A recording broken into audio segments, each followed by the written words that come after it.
Assalamualaikum. Waalaikumsalam. Selamat pagi semua anak-anak. Pagi, Pak.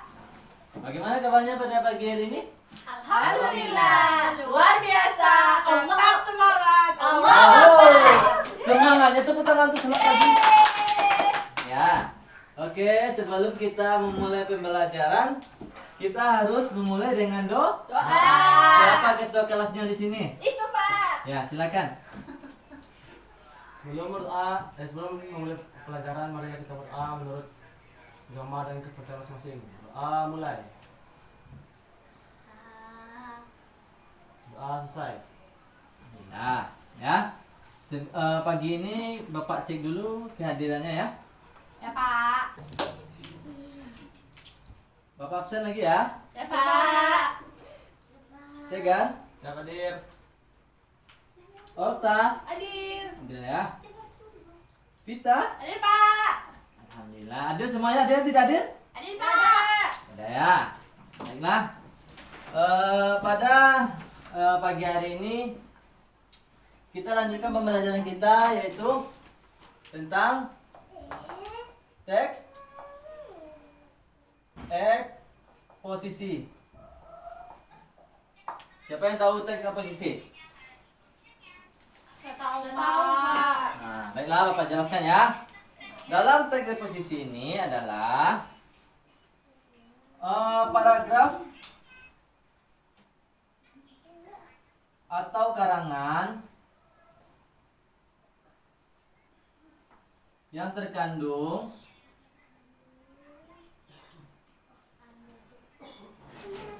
sejumlah informasi. Nah, informasi ya. Dalam informasi itu dapat disajikan dengan singkat, padat dan akurat. Nah, ya. Dalam akurat ya. Dalam pendapat lain, teks posisi ini yaitu jenis atau ragam yang memiliki fungsi penyampaian gagasan berupa pemikiran tentang suatu topik. Nah, jadi paragraf itu bisa bersifat ilmiah. Dalam bersifat ilmiah itu bisa dikatakan juga dengan non fiksi. Ya. Ya. Di dalam teks posisi ini kita lanjut, yaitu ini yang A ya. Kita lanjut yang B, yaitu ciri-ciri teks eksposisi. Nah, dalam ciri-ciri teks eksposisi ini secara umumnya yang pertama yaitu singkat. Nah, sesuai yang pertama tadi ya. Singkat.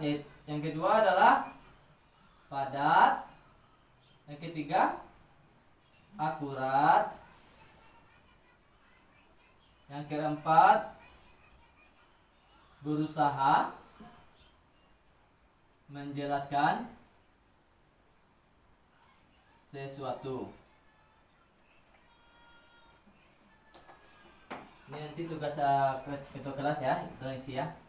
Oke, Pak. Yang selanjutnya adalah gaya bersifat informatif. Nah, yang keenam, fakta dipakai sebagai alat distributif. Selanjutnya, fakta dipakai sebagai alat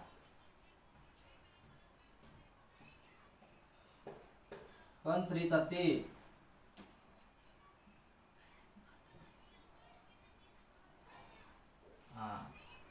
Dan selanjutnya bisa dalam secara umum menjawab pertanyaan.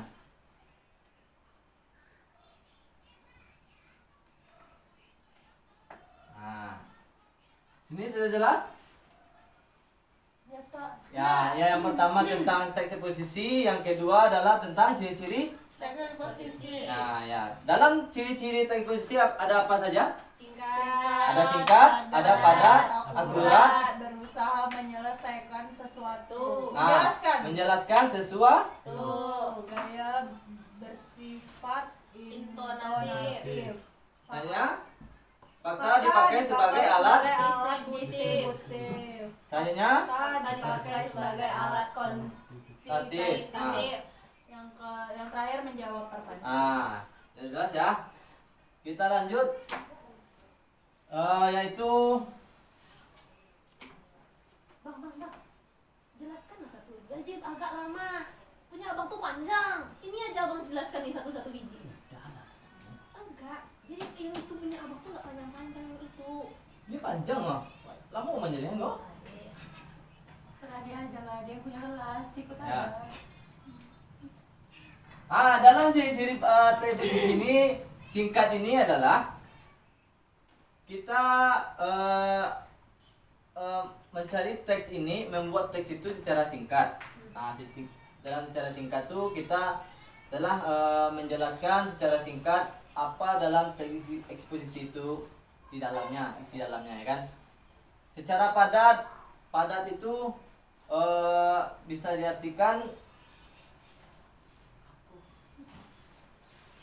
Memuat semuanya. Semua isinya mau inti. dalam padat ini yaitu memuat isi dalam semuanya ya. Akurat. Kalau dalam akurat itu tepat apa yang isi dalam teks eksposisi tersebut. Ya, selanjutnya kita lanjut aja yang C itu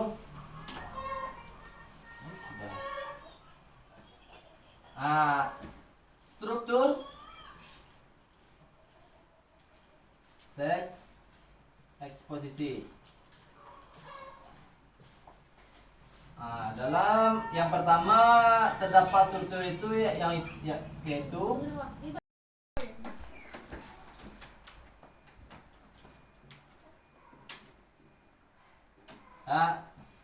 dalam struktur teks eksposisi yang pertama yaitu judul. Yang kedua pertanyaan umum atau tesis.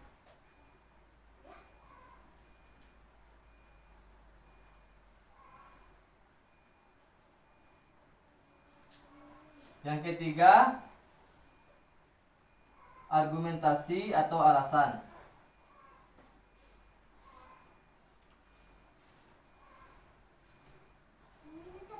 Yang keempat penegasan penegasan ulang pendapat atau simpulan.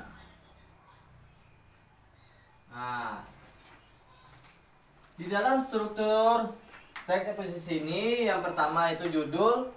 Judul itu hendaknya menggambarkan sesuatu yang dibahas dalam teks eksposisi ya. Juga hendaknya ditulis dengan kata-kata yang singkat dan menarik. Syarat akan maknanya. Jadi kita tuh harus menulis dengan kata-kata yang singkat, terus bermakna dalam kata-katanya. Dalam teks eksposisinya. Yang kedua yaitu menyusun pernyataan umum atau tesis. Yaitu berfungsi untuk memperkenalkan topik sekaligus menempatkan pembaca pada posisi tertentu. Yang ketiga yaitu argumentasi atau alasan. Yaitu panjang atau pendeknya bagian ini tergantung pada jumlah argumen yang telah kalian kenalkan secara garis besar. Dalam pernyataan umum, kemudian kalian menyebutkan ulang dan menjabarkan argumen tersebut dalam paragraf. Ini ya dalam argumentasi ini ya. Yang keempat yaitu kesimpulan. Jadi apa dalam isi teks eksposisi tadi? Saudara simpulkan. Ya. Ya Pak. Kita lanjut yang D, yaitu kaidah penulisan.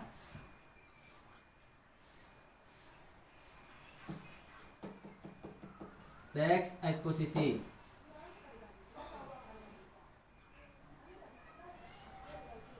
Ya. Dalam kaidah ini, Ananda semuanya harus yang pertama itu menentukan topik yang akan disajikan, atau dalam diartikan itu istilahnya tema. Jadi saudara harus menentukan tema dari teks eksposisi. Yang kedua yaitu menentukan tujuan eksposisi. Nah, tujuannya itu apa dalam tujuan dalam teks eksposisi tersebut. Nah, menyampaikan apa, menceritakan apa dalam teks eksposisi itu, menyampaikan apa. Contohnya dalam berita teks eksposisi, ada suatu berita teks eksposisi itu yang bisa disabarkan. Yang ketiga itu memilih data yang sesuai dengan tema, yaitu mengumpulkan data atau bahan yang diperlukan dalam penulisan teks eksposisi. Dalam memilih data ini bisa saudara pilih melalui surat kabar, buku, majalah dan sebagainya, ya. Ya Pak. Yang keempat yaitu membuat karangan. Membuat karangan ini yaitu yaitu pembahasan dengan mengembangkan kerangka. Oke. Sesuai dengan Vita tadi, yang Vita tanya tadi, membuat kerangka tuh, kita sebelum membuat kerangka kita harus tahu dulu yang langkah-langkahnya dari tadi, ya. Menentukan topiknya, temanya, ya kan. Menentukan tujuan teks eksposisi tersebut, memilih datanya, ya. Barulah nanti kita membuat kerangka dalam teks eksposisi tersebut. Yang kelima itu pembahasan dengan mengembangkan kerangka. Agar teks eksposisi itu tersalurkan, bersifat informatif, objektif dan logis, menyertakan bukti-bukti dalam pembahasan. Jadi bukti-buktinya harus jelas, ya, dalam membuat teks eksposisi. Yang keenamnya yaitu membuat simpulan. Dalam membuat simpulan ini harus sejalan dengan isi dalam tema tersebut, ya. Dalam kita membuat kesimpulan tuh kita harus sesuai dengan temanya. Harus sejalan, harus memperkuatkan dalam tesis tersebut, ya. Dan selanjutnya kita yang E, yaitu unsur kebahasaan teks eksposisi.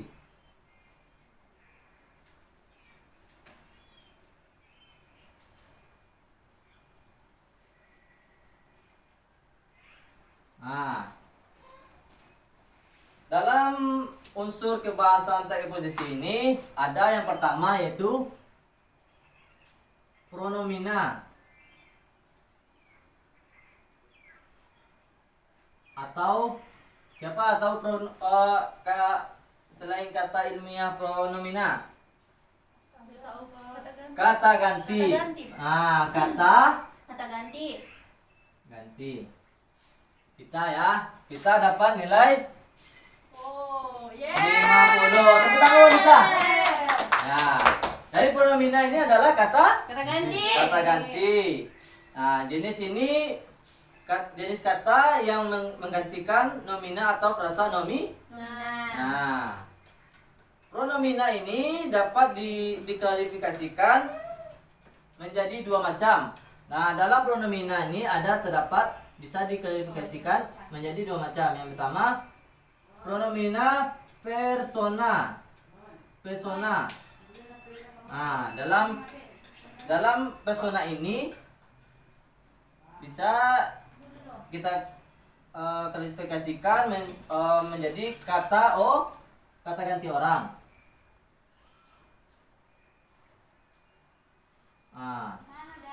Dalam ganti contoh dalam persona ini bisa ia, dia, kamu, aku dan Anda.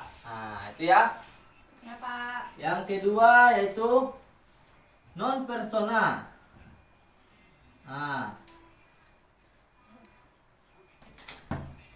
Dalam non persona itu adalah kata ganti baku. Dalam kata ganti baku orang.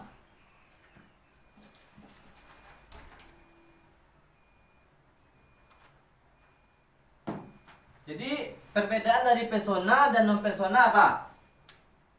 Kalau persona itu kata ganti Untuk satu orang. Untuk satu. Ya Pak. Untuk orang ya. Kalau yang Contohnya persona- iya tadi kan. Untuk satu orang. Untuk satu orang. Persona banyak. Non persona itu Lebih dari satu. baku.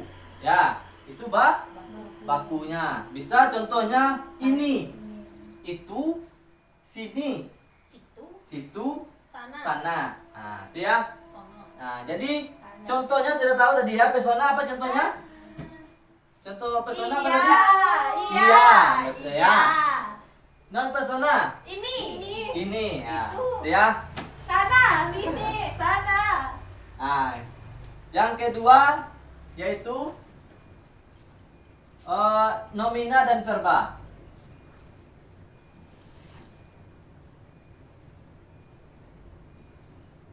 Dalam nomina dan verba ini terdapat nomina ini apa? Kata benda ya. Kata benda. Ratus untuk otak. Ya. Tambah lagi ya, Vita ya. 50. Kata kerja. Kata kerja. 50 lagi. Apa 50 lagi ya? Apa juara satu udah. Kalian ngalah aja. Canda juara satu. Di sini terdapat nomina dan verba. Mbak. Di sini dalam kebahasan teks posisi ini ada terdapat nomina dan verba. Nomina itu itulah kata benda. Yang verba adalah kata kerja. Yang ketiga yaitu konjungsi. Siapa tahu itu konjungsi? Kata hubung. Kata penghubung. Hubung. Cie. Gak ada Yes. Orta dapat 50. Tepuk tangan buat Orta. Daya. Dalam kata konjungsi ini memperkuat argumentasi dalam membuat teks eksposisi. Eksposisi. Kata hubung atau kata konjungsi dapat dimanfaatkan. Ya. Baiklah. Keluarkan buku catatannya. Bapak mengasih soal untuk membuat teks eksposisi. Tadi saudara sudah jelas ya tentang teks eksposisi tersebut. Jelas Pak. Nah ya, ini dalam strukturnya terdapat ciri-ciri teks eksposisi. Yang pertama singkat, padat, akurat, menjelaskan sesuatu ya. Dan yang C itu struktur teks eksposisi. Yang D-nya adalah kaidah menulis teks eksposisi. Yang E-nya unsur kebahasan teks eksposisi. Ya, sudah jelas ya. Baiklah, Bapak akan memberi tugas ya. Tugasnya itu buatlah contoh teks eksposisi. Ini tugas.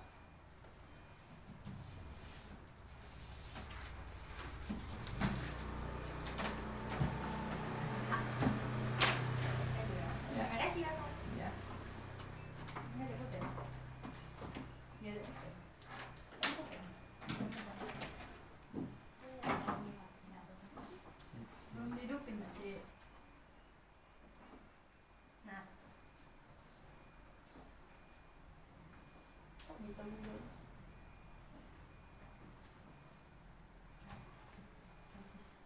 Pak, temanya terserah. Temanya terserah ya. Boleh yang dalam apapun boleh.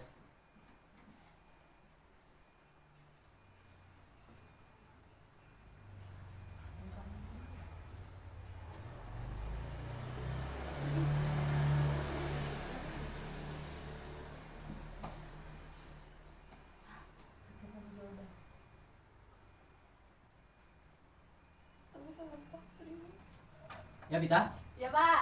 silakan kerjakan. Oke Pak.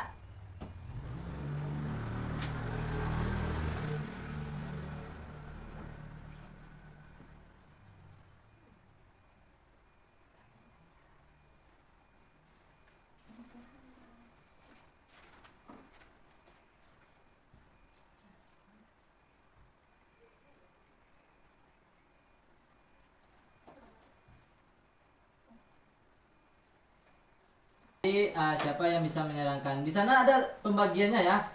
Ada di sana dalam contoh posisi itu yang pertama adalah pembagiannya adalah tesis ya. Itu tesis itu bagiannya yang mana gitu kan? Argumentasinya yang mana? Reiterasinya yang mana ya? Nanti bagi-bagi ya. Boleh. Oh, jadi satu aja. Ya. Yang kebacain. Satu aja. Satu bersama aja. Satu aja. Kerja kelompok. Satu aja. Diskusi. Satu aja. Serem Ya banget. enggak itu enggak ngomong. Hindari. Apa? Jangan yang itu panjang. Oleh yang tadi. Ini apa sih? Kenapa diklik? Ini nih, tanaman obat. Manfaat. Judul kepalanya. Judul Mbak. Ya, kita harus yang langkah awalnya kita harus menentukan Judul. Judulnya. Ini si Pita nggak temanya mau, ya. Pak. Maaf Tema. Pak, nggak sengaja Pak. Masa ada diem aja. Iya kerja kelompok loh, sini lah sama-sama. Ya kan? Ya. Apa? Tesis. Cepet. Tesis. Tesisnya apa tuh di bagian mana tesis itu? Ya kan? Tesis. Nah, Apa tesisnya? Tanaman obat ini Tanaman obat ini. sudah populer. udah selesai? Udah Pak. Udah ya. Coba dibacakan gitu kelompoknya. Pak, yang baca tesis Vita, yang baca Ya. argumentasi Olta, yang baca penegasan ulang Tegar. Nah, ya. Coba dibaca. Contoh ini apanya? Judul dalam teks posisinya apa? Judulnya Manfaat tanaman obat sambiroto. Nah, judulnya manfaat tanaman obat sambiroto. obat Sambiroto. sambiroto. Sambiloto, Pak. Sambiloto. Nah, terdapat di sana Tesis. Tesisnya apa? Tanaman obat sambiloto sudah populer sejak zaman nenek moyang terdahulu. Tanaman obat sambiloto ini memiliki khasiat untuk menyembuhkan luka serta dapat bermanfaat untuk kesehatan tubuh juga. Nah, ya. Terus yang Argumentasi. argumentasinya? Dengan banyaknya khasiat yang terkandung dalam tanaman ini, maka banyak sekali produk komersial yang dapat dihasilkan. Menurut beberapa peneliti, banyak sekali khasiat yang terkandung di dalam tanaman obat sambiloto ini. Manfaat tanaman- mau lewat.